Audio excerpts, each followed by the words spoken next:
Okay, so welcome back to part 2 of this build series, basically. If you have watched the first part, which is the structure build, then thank you for watching and thank you for coming back. If you haven't seen that, it's on my channel right now, so feel free to go back and check that video first, or you can watch this video and then go back and watch it after.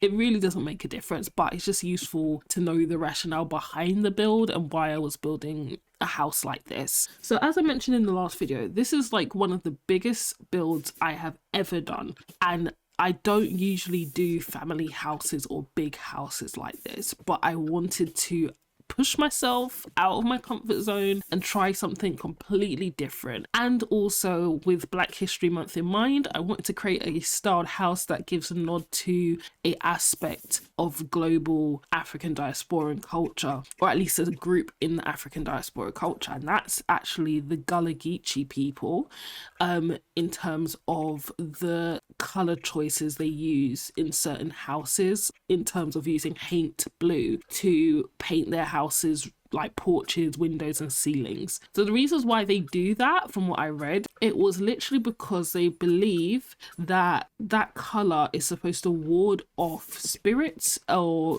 like ghosts or whichever. In my culture we call it duppy, so I'm from a Caribbean background, but we call ghosts and that kind of stuff duppy. But basically they used to use this color because they believed it would ward off malevolent spirits or evil spirits or whichever. They also thought it was, they also associated the color with good luck as well, like a good luck charm as well. This is from what I've researched. Let me know below if you know more about this stuff. I would love to be educated more on it, so let me know below if I've missed anything out in reference to that kind of cultural belief system. So yeah, that's the main reason why I painted this house blue, and I also wanted to style it in like a New Orleans style kind of big mansion house, because a lot of the time you see those kind of elements, those kind of mystical elements in some of those houses as well. I would actually love to go to New Orleans. I've never actually been. I am still planning to go, God willing. I will get there at some point. I really want to visit New Orleans because I don't know, it's always been a place I wanted to go to even when I was little. But anyway, back to landscaping,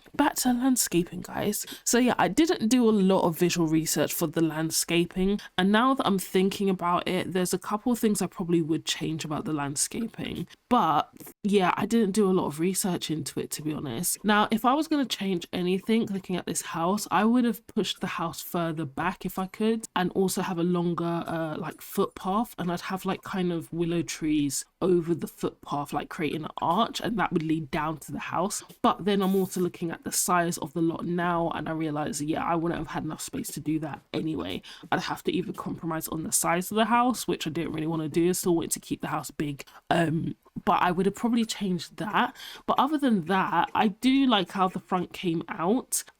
This was actually done a couple months ago, so now that I've moved a bit more in time in terms of my building skills, there's a lot of other elements I'd probably add or change or add a little bit more detail to the houses. But one of the biggest challenges that I had was actually trying to actually adjust the bushes that I put on the railings. I could have used the flower bushes, basically the windowsill bushes that the Sims game has already. So I started to use the debug section and started to looking for those kind of hanging willowy kind of flowers that could hang off the banisters, and I did put them around the whole house, which you'll probably see a bit later, just because I noticed in some of the builds, like in some of the photos I looked at, some of the reference photos of this style house, they had a lot of flowers on the railings, on the windows, on the roof. And that's another thing. I probably would have put some more of those kind of hanging flowers on the roof, like trims as well, just to add a bit more. And I think I probably would have put some more those kind of little detail elements, basically, if I was going to do this again. Also, one thing which you are going to see a lot in this video, the tool mod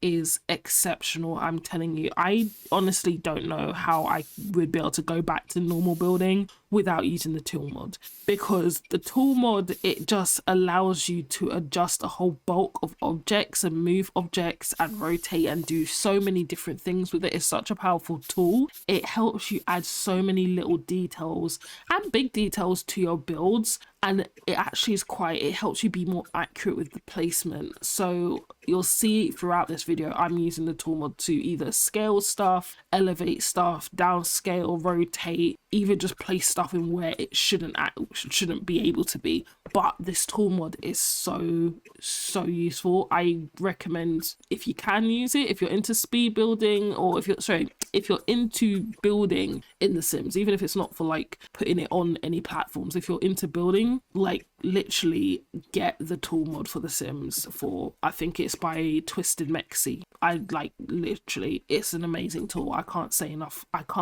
good things about it. It's so helpful. So as you can see, at one point I downsized all the logs, literally all the logs, and then was able to just move them about wherever I wanted. Another thing I wanted to share with you guys, which is kind of a little landscaping trick as well, is I like to put bushes and logs or objects over the lot's lines when I'm building, because it kind of helps the lot blend in with the actual surrounding environment. Obviously right now you can see that the grid is still on the actual lot, so it's very clear where the line ends. But once you take the grid off and you have, let's say, plants or objects over the lines, it is literally easier for the build to look like it's part of the actual world itself and not just segmented. And I learned that trick ages ago and I use it for everything. I make sure, like, most of my lots, if I don't need to see a definitive line, most of the lots I make sure that there's some plants or something over the lines to help blend in. The only thing I wish that we could do in The Sims 4 as well is that we could actually use the terrain paint tool over the lines, basically over the actual lot line, because I think that's the only thing where you can't really adjust it and it kind of gives it away. So in this build I tried to match the pebbles roughly to the color of the like external road that's outside the lot. I wasn't able to do a great job with that, but I did try to blend it in because I just didn't want to clear like a clear separation line. I didn't want a clear separation line of where the lot was, but I did use the plants as well to just cover that kind of stuff up. Also, you'll see throughout the video I was supposed to focus on just the landscaping part of this, and I did end up adding a few bits to the house as well. Not inside the house, but on the outside I still added a few bits because I feel like I needed to add a few bits onto the external part of the house to get like an overview of what the house was looking like, especially at night, because I was worried that if I picked certain landscaping elements and then it didn't go well with the actual external object of the house, it would look dodgy. So yeah, I did start going into the lighting of the house and on the outside trying to get some aesthetic cohesiveness, basically, so I feel like the aesthetics blended better with the actual landscaping elements. I think what I ended up using was one of the old school kind of torches. I don't remember where it was from. I think it was Country Living. I can't remember where it was from. It was either Country Living or Get to Work, but I think I used a Country Living lamp for the outside because it was very like, yeah, rustic, country-esque, which fit in with the kind of theme of the house anyway. So I wanted to just have a couple of lights on the front. I didn't want the whole place illuminated because I still wanted to have that kind of spooky element, if that's the word. I wanted to have that mystical kind of spooky element to the house, but I didn't want the whole place illuminated, so I didn't use lights everywhere. And I also was very careful not to use any lampposts around the back and everything else because I still want it to be illuminated at night. And I think I did a good job with that, because at one point I was looking at the house at night at this point and I was like, this is actually kind of scary. I think I did take a break because it kind of freaked me out a bit. I'm such a scaredy cat, but it freaked me out a bit, so I think I was like, yeah, I'm gonna take a break because this looks a bit too spooky. I'll come back to it a bit later. But that was my decision for the lighting, and to be honest, I think at this point, I was very happy with the build, how it was going. I didn't know that the biggest challenge that was coming was actually furnishing this house, because I'll explain more in the next video. But furnishing this house was a very, very big challenge. I'm not gonna lie to you, it was a very, very big challenge. It took a lot out of me because I usually don't spend this much time furnishing houses, but it took a lot out of me, and I'm just glad that I did this bit first, because I feel like if I did it the other way around, as in if I decorated the inside of the house first and then came here, I don't think I would have put as much effort into it, because I probably would have been tired, because by the time I finished the external part of the house, by the time I finished the internal part of the house, I was so out of it. I was like, I didn't build for a good while. I think I mentioned this in the other video. I didn't build for a good while after this build because I was so drained. Simply because, as I said, this is out of my comfort zone, guys. I don't usually build big houses like this.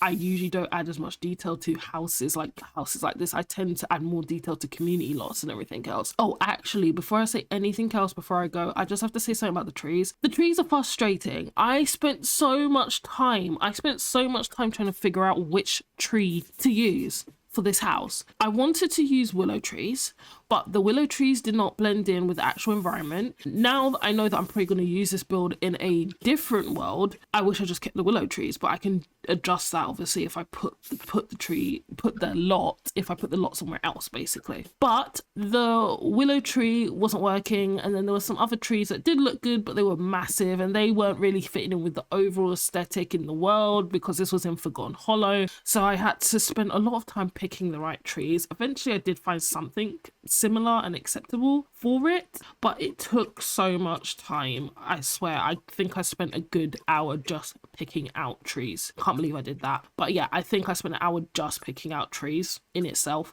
But I did find the right ones in the end for this world. As I said, I am probably going to change them when I move them to another place, but for this build it worked. But yeah, with that said, that was just a small bit about the trees. With that said, I'm going to leave the video here, guys. The next video is going to be the final video, and it's going to be showing you the interior design of the house, because that was like one of the longest parts of this build and the most exhausting and rewarding part of this build as well. So it's funny how things like that work out. Anyway, if you got this far, thank you for watching. Like, subscribe, all that goodness. Let me know in the comments below, what type of houses do you like to build? Do you like to build community lots? Do you like to build family houses? Do you just like to build, or do you not like to build? Do you just play the game like normal people do? Not saying that builders aren't normal, but we spend more time building on this game than actually playing the game as builders. So let me know what you like to do with this game, and I will catch you in the next video, guys. See you in a bit. Bye.